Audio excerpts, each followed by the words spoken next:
Boa noite a todos, meu nome é Renato Nicolau, sou médium do Lar Irmã Zarabatana.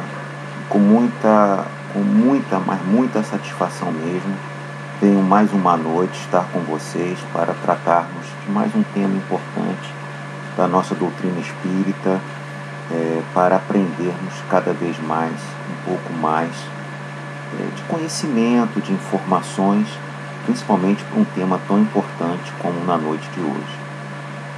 Então, antes de começarmos, vamos nos harmonizar, vamos nos tranquilizar, vamos deixar os nossos problemas lá fora, nossas preocupações, para que tenhamos uma noite de muita paz, muita luz, aproveitando os conhecimentos, depois tomando um passe ou virtual ou presencial, depois fluidificar a água, tomar uma água realmente que seja um lenitivo para os nossos problemas, morais, espirituais e cotidianos, bem como nos dar mais força para enfrentar as dificuldades da vida. Então vamos elevar nosso pensamento ao alto e pensar um pouco mais nesse plano superior. Cada um faça 30 segundos, uma elevação para que estejamos mais sintonizados.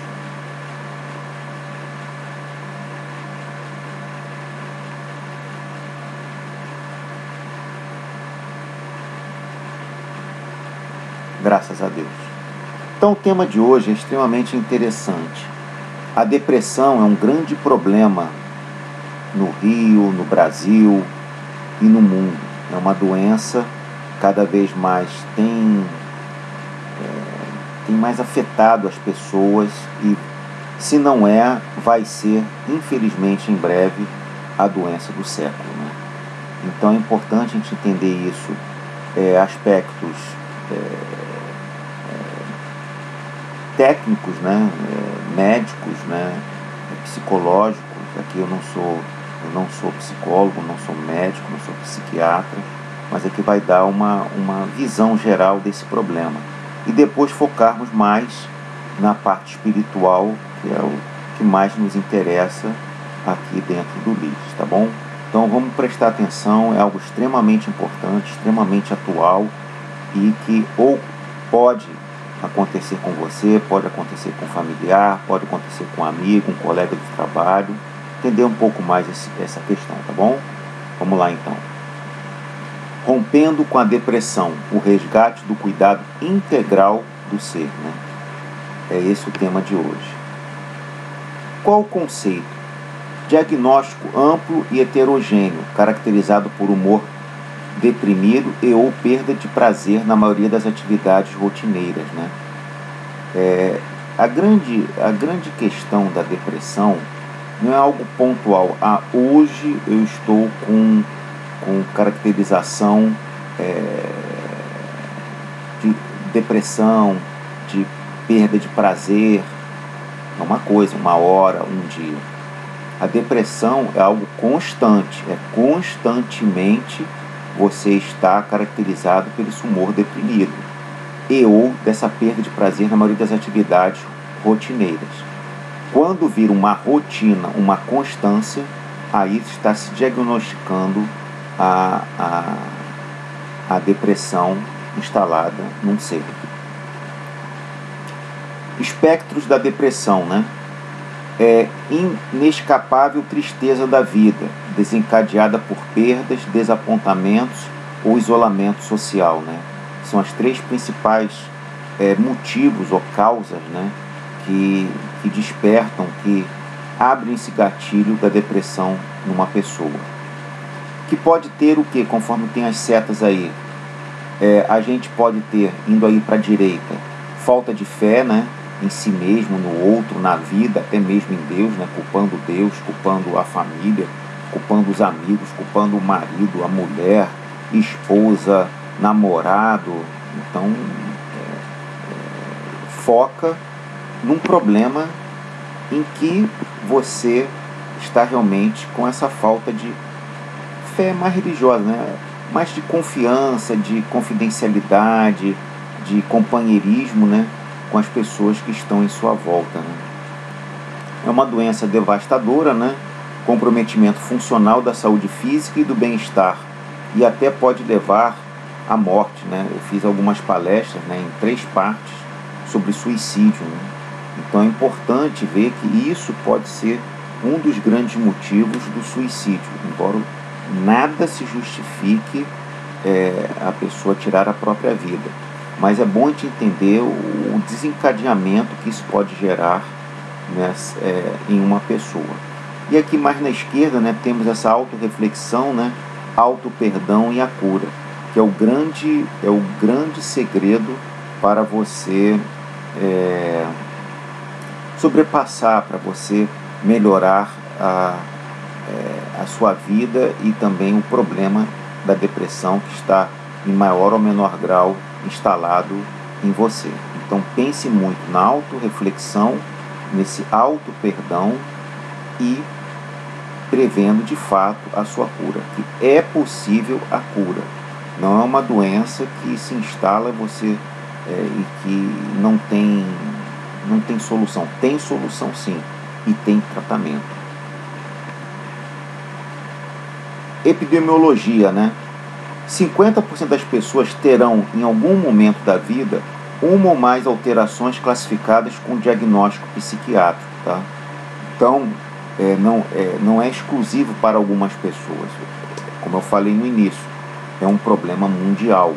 É um problema que, infelizmente, está se tornando a doença mais devastadora, mais cotidiana na população mundial. Prevalência da depressão no Brasil, né?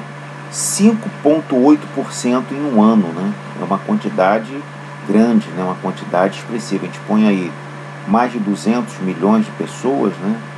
A gente tem aí 5,8, 220 milhões, daí mais de 6 milhões de pessoas, né? Olha, são 60 maracanãs lotados, né? Até mais, né? Que o Maracanã não dá nem mais, até menos de 100 mil pessoas atualmente, né? Então você vê praticamente aí um estado do Rio de Janeiro, a cidade do Rio de Janeiro, né? A grande Rio de Janeiro. 12,6% ao longo da vida, né? Então a gente vai ter aí quase 25 milhões de brasileiros, contando os 220, 230 milhões de habitantes no Brasil, né? É menor do que 3% em São Paulo e Brasília, e 10% em Porto Alegre, né? Não vou entrar aqui numa questão se tem uma cidade que tem mais possibilidade ou não, mas são dados e fatos para cada um refletir, né? Dos pacientes assistidos em ambulatórios gerais, 10 a 25% são portadores de depressão, representando a segunda causa de consulta, está se tornando a primeira. Associação com cromossoma 11, porém hoje se fala mais em interação poligênica. A depressão ocupa o segundo lugar entre as doenças mais incapacitantes nos países ocidentais, que afastam definitivamente a pessoa para trabalhar, para ter uma vida laboral constante, né? E 10 a 15% dos deprimidos se suicidará. Aí o link, né, com as palestras que eu dei ao longo dos últimos meses. É a preocupação com esse link com o suicídio. A associação com condições crônicas de saúde. Doenças crônicas podem ser a causa da depressão ou agravá-las, né? Um câncer, um grande problema de saúde, né? Tanto física quanto mental, né? Dificulta o autocuidado e tem pior desfecho dos eventos como AVC, IAN e DM, né? Podem ser desencadeadas pelo uso de medicamentos crônicos, né? Benzodiazepínicos, beta-bloqueadores, esteroides, dentre outros, né? Então, esses remédios não é que vão causar, podem causar. Pode fazer parte do quadro clínico da própria doença, né? Hipotireoidismo, doença de Parkinson, lúpus eritematoso sistêmico, né? Entre outros. abordagem pode justificar tratamentos medicamentosos, mesmo para sintomas leves, né? Então essa aí é o efeito com a saúde geral desse paciente. Suspeita diagnóstica, né? Quadro sugestivo, tristeza ou falta de esperança. Outro, quadro não específico, cansaço, perda de libido, né? E fatores de riscos, né? Doenças crônicas, doenças agudas como AVC, puerpério, estressor social, álcool e drogas, idade avançada, histórico familiar, episódios prévios, né?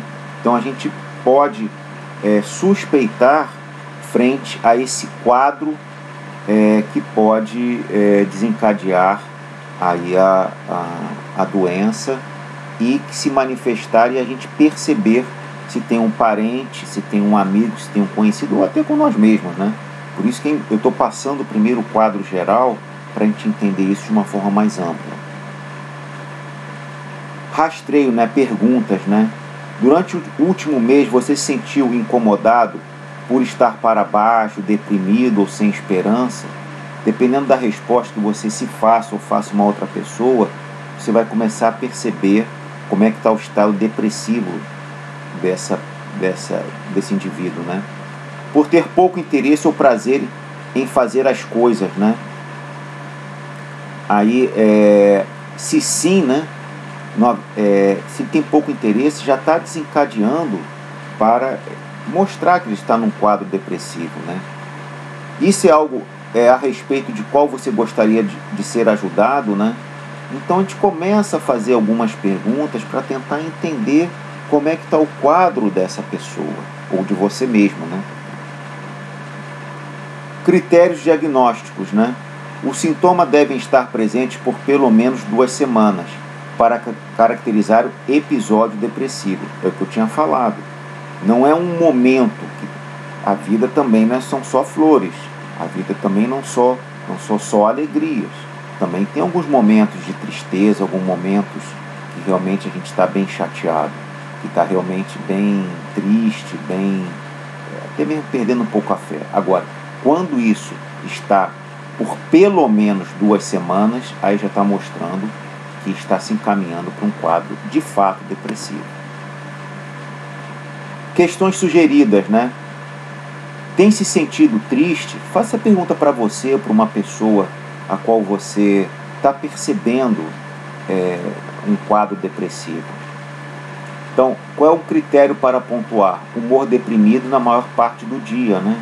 Você fica ali amuado, fica ali triste, isolado. Tem perdido interesse nas atividades diárias? Qual é o critério? Diminuição importante do interesse ou do prazer em quase todas as atividades, a maior parte do dia, né? Tem tido dificuldades para dormir? A parte de insônia ou hiperinsônia? Está tomando remédio para dormir? Você está acordando a toda hora, não está conseguindo ter aí um sono reparador? Apetite ou peso mudou? Mudanças substanciais no apetite ou perda de peso não intencional, né? Então, você está vendo que nos últimos 2 meses você perdeu 3 quilos. Tem algo estranho. Se você não mudou tanto a sua dieta, se você não fez algo tão importante quanto a sua ingestão, né, de água e comida, né? Tem sentido menos energia, né? Aquele cansaço frequente ou perda de energia frequente, né? Também são características, né, para a gente pensar. Tem estado mais inquieto ou mais parado, né? Agitação ou retardo psicomotor, né? É importante a gente perceber isso. Tem tido dificuldade para se concentrar, né? Diminuição da capacidade de se concentrar ou indecisão. Você começa a ler um livro, para. Você começa a ver um programa, para. Você vai ler um jornal, aí você já passa para outra matéria, depois volta, está sempre indeciso. Também é uma pergunta para fazer essa reflexão. Tem sentido inútil ou ocupado por algum tempo, né? Sentido de inutilidade ou de culpa excessiva. você está sentindo que você não serve para nada, ninguém te dá valor, o teu trabalho está ruim, a sua casa está ruim, a sua família está horrível, e se culpa com isso, né? A culpa das desgraças da minha vida. Então, a parte de inutilidade e culpa excessiva são também duas características muito frequentes em quadros depressivos. Já desejou não acordar na manhã seguinte, né? Pensamentos recorrentes de morte ou suicídio, né? O certo, né? O normal seria você acordar bem disposto depois de um sono reparador, cheio de vida, cheio de alegria. Se você acorda já pela manhã com pensamentos recorrentes de morte ou de suicídio, fica muito claro essa questão de um quadro depressivo. Então, são 9 perguntas muito interessantes, né, para perceber o quadro depressivo e o critério, né, para você ver se está em maior ou menor grau em cada item desse, né? Então, classificação da gravidade, né? Sintomas depressivos sublimares, né? Que tem mais do que 5 sintomas daqueles 9. Aí é algo bem crítico. Episódios leves, pelo menos 5, com pequeno comprometimento funcional, com pequena comprometimento, exemplo, de uma energia que não é tão constante como era, um sono que não era tão bom quanto no passado. Episódios moderados, pelo menos 5, comprometimento funcional leve e grave. E episódios graves, a maioria dos sintomas estão presentes, grande comprometimento funcional, com ou sem sintomas psicológicos. Então, voltando aqui, sintomas depressivos sublimares é menor do que 5 sintomas, ou seja, é algo ainda para prestar atenção.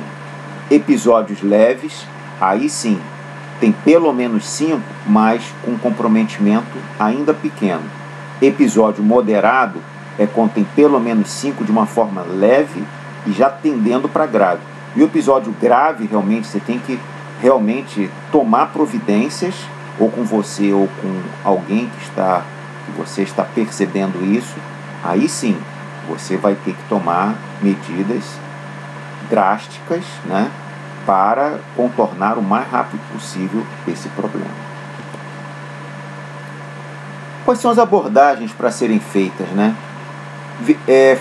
Visitas frequentes, né, aos centros de acolhimento, de locais depressivos. Se você não tem acesso a esses locais, a esses grupos, vá nos centros espíritas, vá em grupos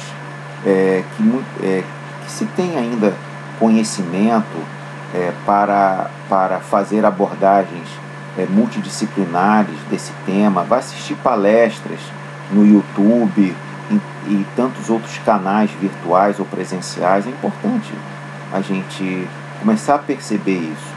Envolver familiares e cuidadores nesse problema. Escuta que leve em conta a pessoa e não somente a doença. Resgatar posição de sujeito, agente e protagonista, né? É para mostrar a importância que ela é uma pessoa especial, que ela tem que se autoconhecer, ver os seus problemas e se tratar, né? Assegurar privacidade de informações, né?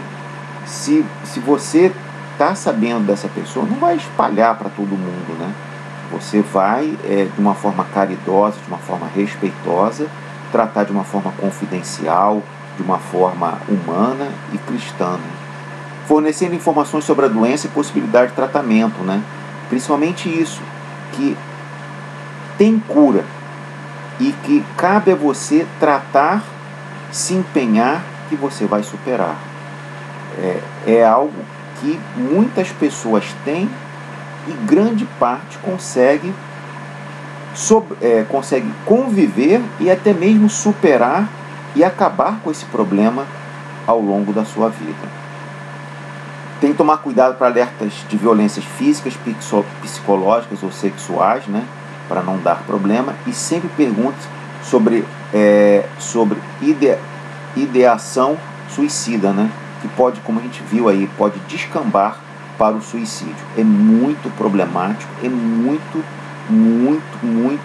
importante a gente sempre perceber isso, para que nunca passe, ou que se passar sobre a ideia do suicídio, mostrar as consequências, mostrar que não é esse o caminho e que não é a devida solução. Risco imediato considerável para si ou para outra pessoa. Encaminhar urgentemente a um serviço especializado em saúde mental. Tá? Pode descambar para um surto psicótico. Muitas vezes você não é médico, não é psiquiatra. Encaminhe para quem sabe, para dar o devido tratamento e o devido tratamento e a melhor solução, porque é uma questão delicada e que precisa de tratamento. É importante perguntar sobre história de episódios depressivos no passado, né? Subsequentes geralmente não tem fator desencadeante bem definidos e tem pior resposta ao tratamento. Comorbidade, ansiedade, dependência de álcool e drogas, mais grave, persistente e maior prejuízo funcional, né? Então, veja esse histórico, né, de ansiedade, dependência de álcool e drogas, porque isso vai agravar conforme aí todo o histórico que a gente tem aí de conhecimento, né?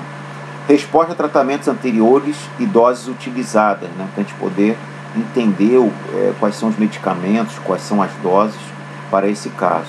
E qualidade das reações interpessoais podem ser causa ou podem ser agravadas pela depressão. Rede de apoio, isolamento pode constituir ciclo vicioso. Aquela pessoa, não quero mais sair de casa, não quero mais fazer nada, eu quero ficar aqui isolada, só vai agravar. A vida é em comunidade, a vida a gente precisa tratar. A vida é muito bela e muito linda. A gente que precisa entender e compreender a importância dessa encarnação, que não é fácil, estamos no mundo de provas e expiações, e que Deus nos deu uma cruz, né, no nosso planejamento espiritual, que a gente possa carregar. Não é uma missão impossível. Observações, né? Ansiedade. A concomitância com distúrbios ansiosos está presente frequentemente e o tratamento é o mesmo, né? Álcool e drogas, né? Presente em aproximadamente 1/4 das pessoas com depressão, né? Então você vê 25% estão assoladas, né, por um problema que agrava, que é o álcool e drogas. Os antidepressivos não provocam dependência, tá? É uma questão bastante importante. A gente pensava que a pessoa está ali viciada em antidepressivo. Não, isso aí não causa cientificamente dependência. Tratamento adequado da depressão pode ajudar a dependência das drogas, né? É tratando com o outro de uma forma combinada. Então a estrutura das consultas, né, é sempre entender, e quando você vai numa consulta, é buscar ouvir, né, esse paciente, tentar entender o caso. Não precisa ser longas para não deixar de focar o mais importante. Números frequentes são variáveis de acordo com a gravidade, né? As pessoas vão procurar maior ou menor tratamento, né, quantidade, de acordo com o caso, né? Existem pessoas especializadas para isso. Definir com o paciente o foco das consultas, né, para não ficar amplo, genérico. Priorizar aspectos mais fáceis de serem abordados e que ajudarão a sair do quadro. Questões mais delicadas devem ser deixadas para depois. Por quê? Primeiro tratar o que é o mais importante, é o que vai dar um melhor efeito, e depois as questões mais delicadas, o profissional vai saber tratar isso da melhor forma. Considerar a opinião do paciente sobre o processo terapêutico, né? Tá? A parte aqui de componentes da consulta, né? Eu vou dar uma passada mais rápida, porque é só para vocês saberem o que trata disso, né? Que vai explorar a narrativa, vai fazer pequenos resumos, vai explorar o paciente sobre cada assunto, né? Cada tema que que ele tratou, vai questionar de uma forma empática os seus problemas, como é que ele pode superar, e sempre dar essa importância na vida de encorajamento, de uma visão positiva, porque sempre o profissional vai mapear os espaços de interação social disponíveis na comunidade e oferecer novos espaços, ou seja, oferecer uma inserção para estar mais social no seu clube, no seu centro espírita, junto à sua família, aos seus colegas, ao seu amigo, na sua empresa. Diagnóstico diferencial com transtorno bipolar, né?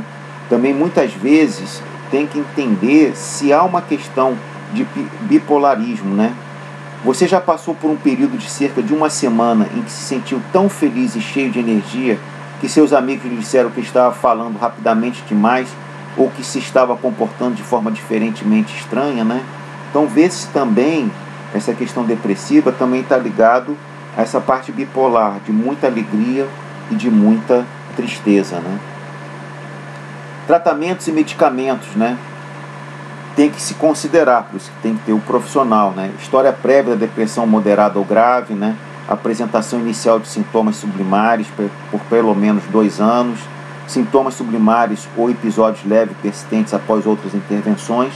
Então vai se entender para dar um melhor encaminhamento, né? E também qual seria o antidepressivo mais correto, porque existe o lado espiritual, eu estou falando aqui mais do lado médico, né, e psicológico, né? Também existe aí todo o cuidado com antidepressivos, né? Qual o melhor antidepressivo para a pessoa, né? E saber, né, que vai ter efeitos a médio prazo. Não vai tomar um medicamento e vai se resolver daqui a 1 hora.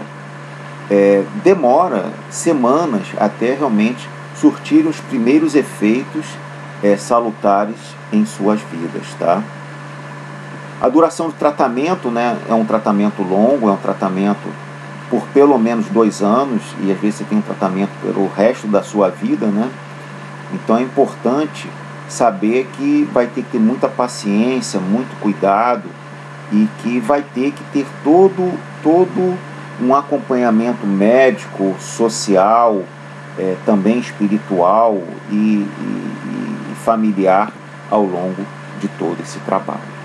Então eu queria contextualizar aí nesses primeiros 25 minutos essas questões mais médicas, mais para a gente entender se nós ou uma outra pessoa estamos ou estamos propensos a essa questão depressiva. Agora vamos entrar um pouco na parte espiritual, né?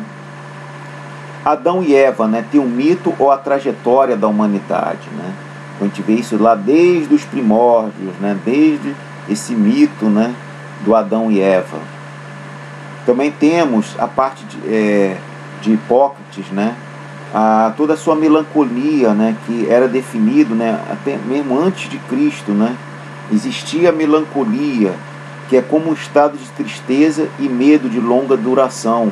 Então já havia essa questão, por isso que eu falo, não é um problema seu, não é um problema no Rio, no Brasil, no mundo, nos tempos modernos, sempre existiu em maior ou menor, só que agora está agravando, e principalmente com essa pandemia que, graças a Deus, espero que esteja de fato acabando, não venha nenhuma variante aí complicada. Isso agravou muito, né, quando as pessoas ficaram 1, 2 anos em casa, mas mostra que ao longo da história já tinha essa questão da melancolia.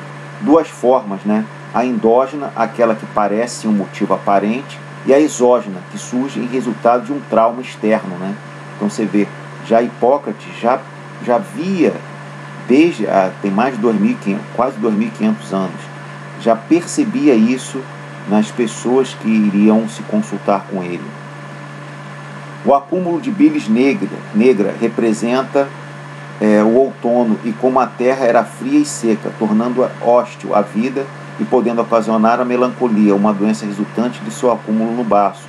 Então ele percebia também esse acúmulo no baço dessa biblis negra, porque o organismo dessa pessoa que tinha melancolia, que agora a gente entende como estados depressivos, resultava também numa questão orgânica. Aristóteles, né, já passando isso ao longo da história, problemata, existe um tipo de melancolia natural, que devido à ação da biblis negra torna seu portador genial. É colocada como condição de genialidade. Nesse tratado, muitos heróis místicos e filosóficos são considerados melancólicos, né? Então, diferente, né? Segundo Aristóteles, ele entendia essa melancolia correlacionado também a esses heróis místicos e filosóficos, né? Também não sei se ele também era de alguma forma melancólico, né? A criação e a melancolia ficaram associados. O homem triste é também um homem profundo, né? Ele é um homem mais introspectivo, né? Os melancólicos são homens excepcionais por natureza e não por doença, né? Essa era a visão aí de Aristóteles anterior. E a gente vai vendo aí nos nossos chakras, né, que a gente tem todo uma correlação da depressão influenciando os nossos chakras, nos nossos centros de energia. Por isso que o depressivo, ele fala, eu estou tendo perda de energia, eu estou me sentindo mais cansado, tudo me cansa, tudo me estressa, porque começa a haver energeticamente um desequilíbrio dos seus chakras. Se você fizer um diagnóstico também dos chakras, você vai ver todos os seus desajustes. Por isso que o tratamento ele tem que ser psiquiátrico, médico, espiritual, terapeuta, entendeu? Todos eles combinando vão dar uma força muito maior para superar essa doença. Somente espiritual é bom, mas não é o suficiente, entendeu? Somente terapêutico é bom, mas não é o suficiente. O importante é você, nas diversas dimensões, fazer o seu tratamento. Então aqui os chakras, né, de acordo aqui com a sua questão, né, a gente pega aí o chakra 7, né, que é o chakra coronário, né, a gente vai ver toda uma questão, se a pessoa está doente, né, de acordo aí com a visão, principalmente aí do tema de hoje, de depressão, vai estar mais ligado à raiva, depressão, negativismo, ódio, baixa autoestima, isolamento e medo, né? A gente vê desde a raiva ao medo, essa questão mais ligada ao desequilíbrio dos seus chakras. Ao mesmo tempo também, uma pessoa que se esteja saudável, ela, junto aos seus chakras, a coloração, a vibração, vai ter toda uma aceitação, toda uma criatividade, todo um positivismo, um amor incondicional, sem julgamentos, uma integração e uma ação. Então é importante perceber essas 7 dimensões, né, esses 7 visões, né, numa visão de doença e numa visão saudável, né? Então é importante aí cada um perceber e analisar no seu trabalho. Solidariedade entre corpos, né? Então a gente precisa entender que nós somos formados pelo nosso corpo físico e pelo nosso perispírito, né? Então a gente tem aí na esquerda, né, o perispírito, né, com seus centros de força, no seu centro o duplo etéreo junto com os nossos 7 chakras que a gente está vendo aí nesses últimos slides, junto também com o corpo físico, né, com seus plexos, fazendo essa interligação. Então é importante entender que tem tantos estudos aí dos nossos colegas Felipe, Marina e Rose, né, tão interessantes sobre chakras, energias, correlações, né, entre corpo espiritual e carnal. Então é importante a gente entender essa correlação, porque isso também está ligado às disfunções que num quadro depressivo gera, somatiza no nosso corpo, tanto carnal quanto nos nossos chakras, que também faz inter-relação com o nosso corpo perispiritual, que é o nosso perispírito, né?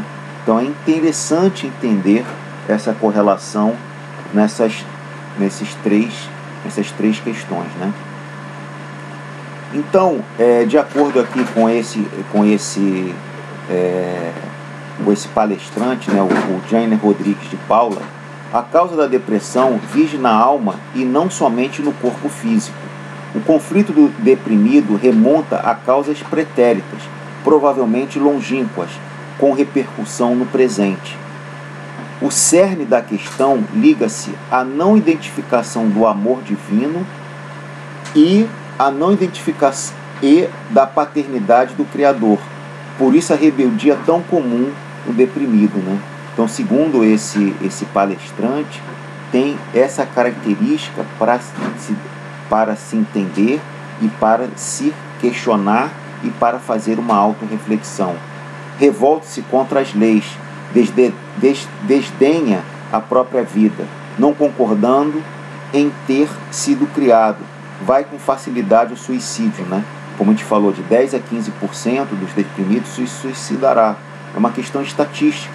E estatística a gente não discute, a gente trata, né? A gente faz um plano de ação. Então, a gente, sabendo-se disso, a gente tem que tomar cuidado conosco e com as pessoas a qual estão à nossa volta.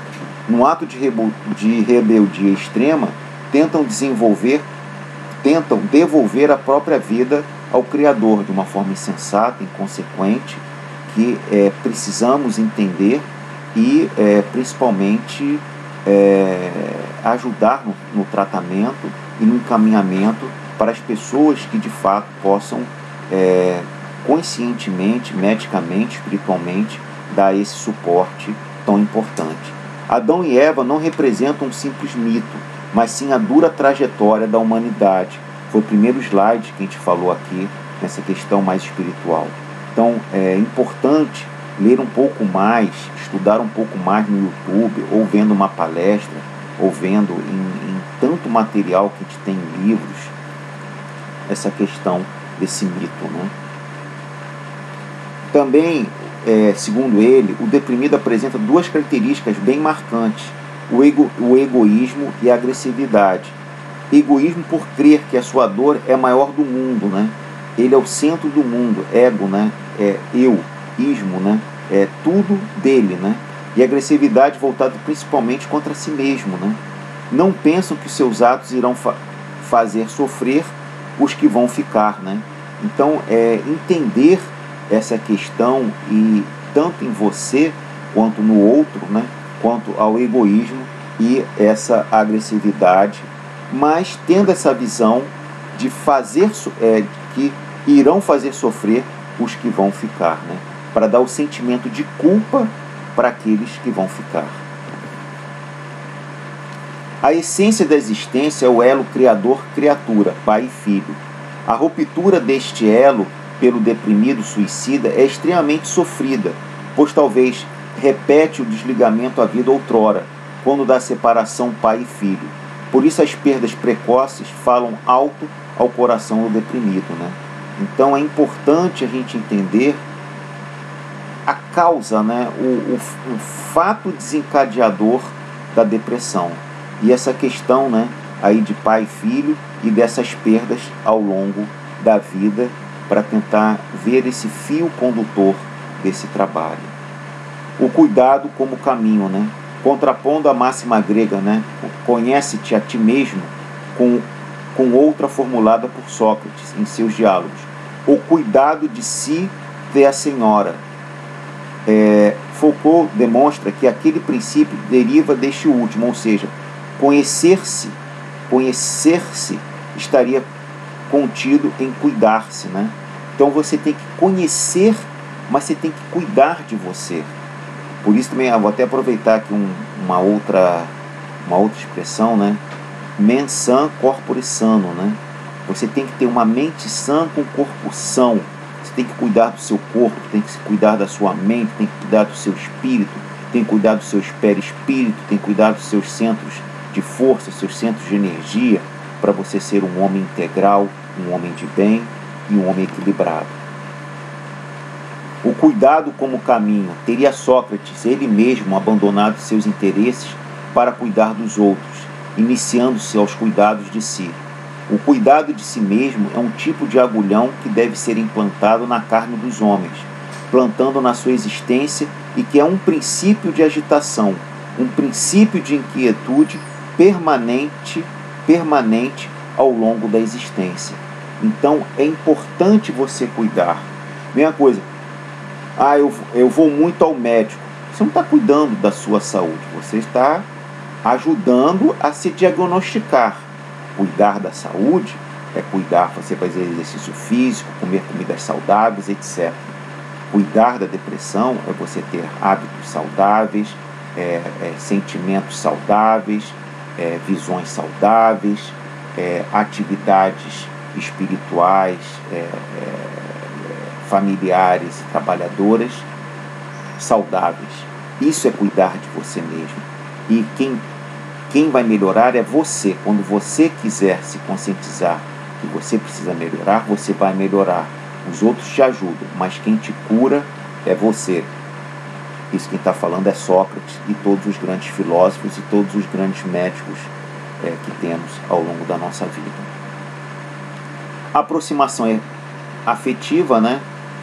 É importante ler o livro, né? Aí quem quiser, né? Qual a medida do seu amor, né? De Hermann Dufour, que tem aí uma visão de 9 passos, né? Positividade, assertividade, né? Eu vou dar certo, a minha vida é boa e eu vou sempre acertar. Segundo passo, alteridade, né? Para construir uma individualidade é necessário um coletivo. Você faz parte de um coletivo, você vive em sociedade e você tem que se inserir ela da melhor forma. A empatia, né? Sentir como o outro, né? Ter essa visão mais empática, né? Autenticidade, ser real, verdadeiro, ter fé, ser você mesmo, você fazer a sua marca, você ter a sua identidade. Fraternidade, viver como irmãos, viver numa comunidade, você ajudar o outro, você fazer aquele amor desinteressado, não aquele amor de troca, não um amor egoísta, e ajudar os outros. Quantos trabalhos comunitários você pode fazer, e não só fora, mas também dentro de casa, né? Perdão, você se perdoar os outros, e também o auto-perdão, né? Permanecer sempre com essa visão. Uma visão também responsável, habilidade em dar respostas, em fazer o melhor, em fazer tudo sabendo que você é o responsável pelas suas ações, boas ou ruins. Saber ouvir, trazer o outro para dentro de mim. Nós queremos falar muito, mas também temos que saber ouvir os outros. Porque às vezes quando a gente ouve o outro, a gente silencia a nossa alma e acaba tendo resposta para nós mesmos.